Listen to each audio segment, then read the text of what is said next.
Жамбыл облысы Сарысу ауданы Қызылдихан орта мектебінің бастауыш бірінші сынып мұғалімі Базарова Мереке Аманжолқызымын.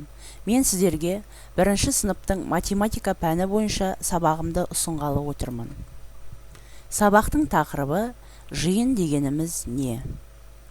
Оқу мақсаты жиындар элементтерінің белгілері, яғни нысандарының түсі, пішіні, өлшемі, материалы, әрекеті бойынша құру және жіктеуді үйренетін боламыз. Сабақтың мақсаттары: жиындар ұғымы туралы білесіңдер, жиындарды ажыратамыз, әр жиындағы артық элементті табуға дағдыланамыз. Балалар, енді мына жердегі суретке мұқият назар аударыңыздар. Осы жердегі суреттерге қарай отырып, осыны бір сөзбен қалай атаймыз, ойланып көріңдерші. Кәні бәріміз дыбыстаймыз. Иә, бұл сурет көкөністер деп, бір сөзбен жинақталып көкөністер деп айталады. Енді келесі суретке назар аударайық. Суреттегі заттарды кімге тиесілі екенін табайық. Енді қараймыз. Мына жерде ыдыстар деген кәрзеңкеде біз анаға қажетті суреттер бойынша табамыз. Жұмыс құралдары бізге кімге керек? Әкемізге қажет заттарды саламыз. Ойыншықтарды қызға қажетті заттарды саламыз. Осылай жинақталып шашыраңқы түрде тұрған суреттерді 3 кәрзеңкеге бөліп саламыз. Кәне балалар, кірісейік. Енді ойланып қарай отырып, осы жерден біз 3 жиынды құрадық. Яғни ыдыстар жиыны, ойыншықтар жиыны және жұмыс құралдары жиыны. Жиындарға байланысты сендерге саралау тапсырмаларын ұсынғалы отырмын. Яғни біз Керрол диаграммасы бойынша жасаймыз. Керрол диаграммасы бойынша қысқаша түсіндіре өтейін. Бізге бұл жерде сызба бойынша оқушы құралы және оқушының киімі тұр. Оқушыға тек қана мектепте қажетті заттар. Енді оқушыға қажет заттар, бұл мектептегі қажет заттар қойылады. Оқушыға қажет емес заттар, бірақ оқушыға ол тек мектепте қажет емес, үйде қолданылатын заттар жазылады. Біз сызбаның астындағы сөздерді оқи отырып, осыларды жіктеп жазамыз. Осы мына жердегі 4 кестеге бөліп, мына шашыраңқы тұрған сөздерді реттестіріп қоямыз. Мысалға, кітап бұл оқушы құралы және оқушыға қажет заттар. Яғни біз кітапты осы жерге қоямыз. Қалам, сөмке, бұлардың бәрі оқушы құралдары. Енді костюмге келейікші. Костюм бұл оқушының киімі. Оқушыға қажет заттар. Біз бұны осы кестеге орналастырамыз.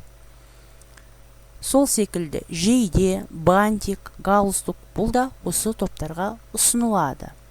Енді футболка бұл оқушы киімі, бірақ мектеп кезінде емес, үйде оқушыға, яғни қажет емес заттар оқушы киімі. Бұны біз осы кестеге орналастыра аламыз.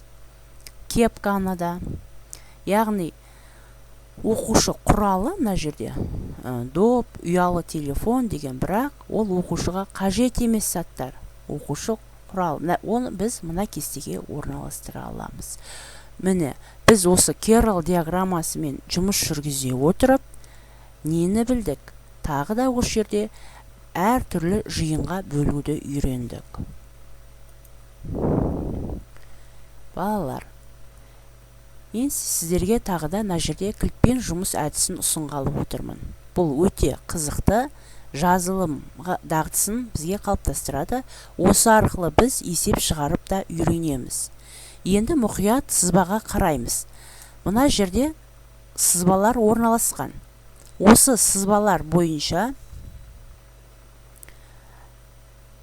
қарап шығайық. Мысалға, мына сызбаны мен қай суретте көріп тұрмыз? Мына бұл сызбаның ішінде бізде инелік деген сөздер. Яғни инелікті осы сызбаның ішіне әкеп түсірсек, оған қосамыз.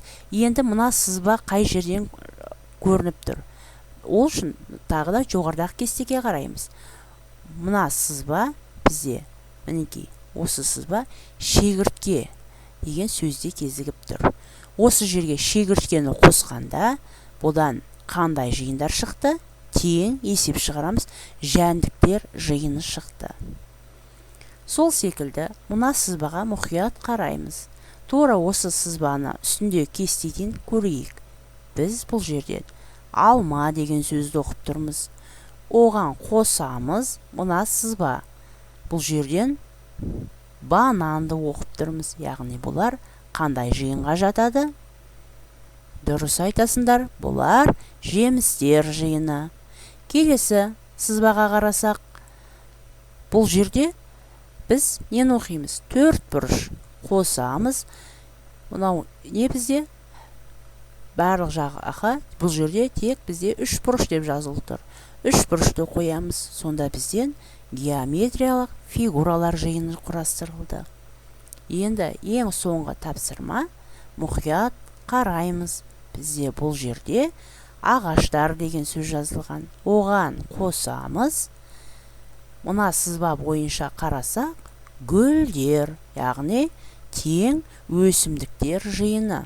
Біз кілтпен жұмыс әдісі арқылы осы сызбалардан мінекей 4 жиын құрастырдық.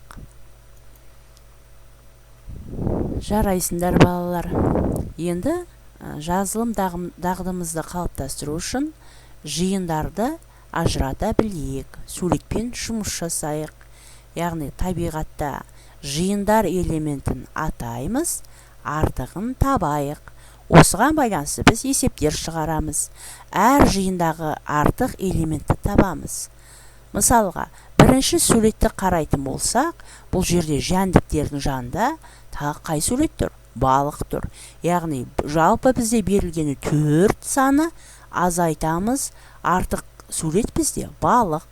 Азайту 1. Тең не қалды? Тек жәндіктер қалды. Осы жәндіктер жиыны қалған себепті біз оған тең айырманың мәні 3 болды. Сонда біздің азайғышымыз 4 жалпы, азайтқышымыз 1 балық және айырманың мәні 3 жәндіктер жиыны шықты. Осы секілді келесі суретте де есептер құрастыруға болады. Мысалға, мына жерден біз не көріп тұрмыз? Бұл жерде көпшілігі бізде жемістер. Жалпы 4 бұл жерде саны. Жемісіміз бізде 3, тек қана артығы бізде көкөніс, пияз. Оны азайту 1 алып тастағанда бізден мәні тағы да 3 шықты. Енді келесі суретке мұқият қарайық. Бұл жерде геометриялық фигуралар. Бірақ барлығында 4 қабырға, 1 фигурада ғана 3 қабырға. Сол себептен 4-тен 1-ді азайтқанда мәні 3-ке тең болады. Осы суретті мұқият түсінген болсаңдар, балалар, мына суретті мұқият қарап өзіміз орындаймыз. Бұл да тура осы есепке ұқсас.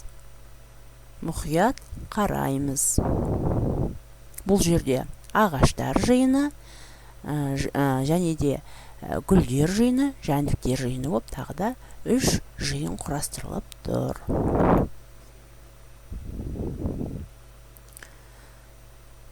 Балалар, сабаққа біз өте жақсы қатысып отырмыз. Сіздерге мен осы жиын туралы тағы да бір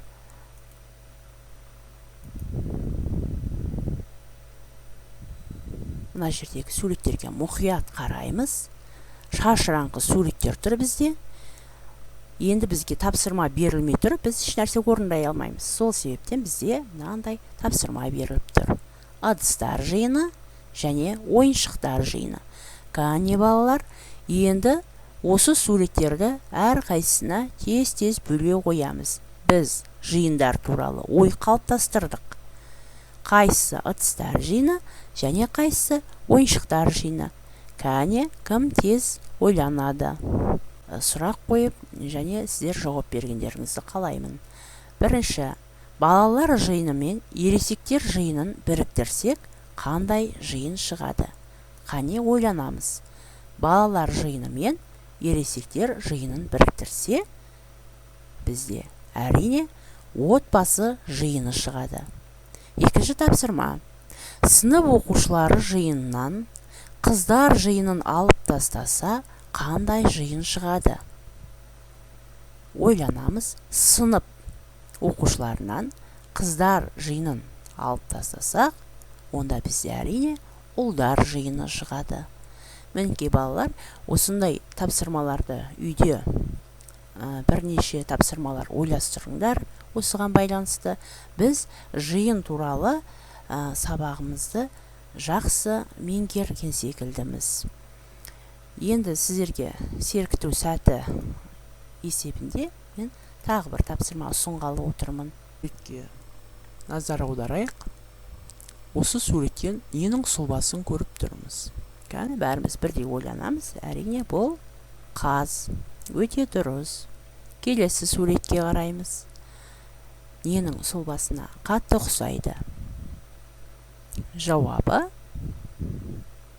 қораз. Келесі. Бұл неге ұқсайды балалар? Кенгуру. Келесі суретке назар аударамыз. Иә, жауабы ит. Дұрыс айтасыңдар.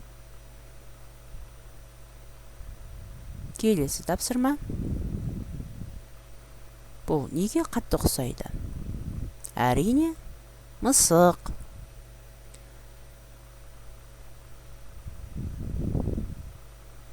Бұл суретке мұқият қараймыз. Тамаша, піл, өте дұрыс айтасыңдар. Енді назар аударыңдар. Бұл не? Қоян, өте тамаша. Қандай ақылдысыңдар. Пингвин, өте тамаша.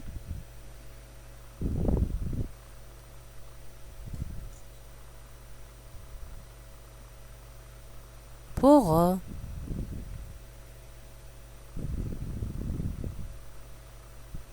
Иә, түйе екен. Дұрыс айтасыңдар. Келесі сурет. Тиен. Қандай ақылдысыңдар. Дұрыс, тасбақа. Мінекей балалар, біз кішкене сергіп, ойымызды жинақтадық. Енді сіздерге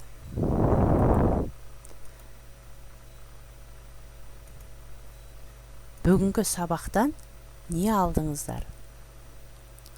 Кері байланыс жасайық. Бүгінгі сабақта болған көңіл күйіміз бас бармақ салынған суреттер арқылы бағалаймыз. Бас бармақ тәсілі, яғни барлығын түсінсек, біз бас бармағымызды мына жерде суреттер бойынша көрсетеміз. Енді түсініп келсек және түсінбесек, осындай белгілерді қоямыз. Кәнекей, қандай кері байланыс құрастырып отырғандарыңызды байқайық. Көңіл қойып тыңдағандарыңызға рахмет.